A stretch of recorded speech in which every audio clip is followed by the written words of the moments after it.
The year was 2081, and everyone was finally equal. They weren't only equal before God and the law, you see. They were equal every which way. Nobody was smarter than anybody else. Nobody was better looking than anybody else. Nobody was stronger or quicker than anybody else. And all this equality was due to the 211th, 212th, and 213th Amendments to the Constitution, and to the unceasing vigilance of the United States Handicapper General. The strong wore weights to make them weaker. The intelligent wore earpieces that kept them from taking unfair advantage of their brains. Even the beautiful sometimes wore masks in situations where their beauty might simply be too distracting.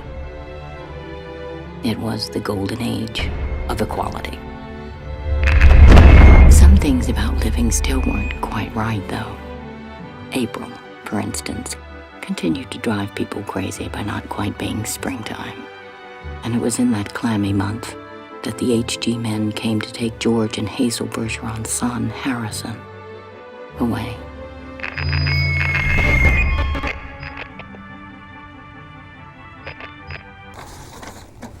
Good evening.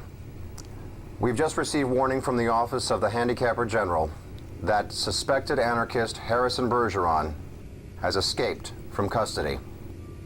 Arrested 6 years ago for propagandist vandalism, broadcast piracy, refusal to report for his quarterly handicapping evaluations, and for the blatant removal of his handicaps in a public place, Mr. Bergeron had been awaiting trial in a maximum security prison here in Washington, D.C. when he miraculously disappeared from his cell earlier this evening.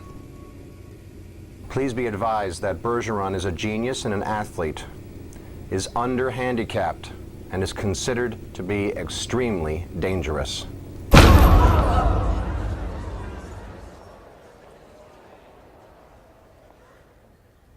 Now, my apologies for interrupting this evening's entertainment. Hopefully I can provide you with some of my own. My name is Harrison Bergeron. I am a fugitive and a public threat. I am an abomination of the able. I am an exception to the accepted. I am the greatest man you have never known. And for the last 6 years, I have been held prisoner by the state, sentenced without trial to torture without end. They had hoped to destroy in me any trace of the extraordinary. And in time, I came to share that hope. But the extraordinary, it seems,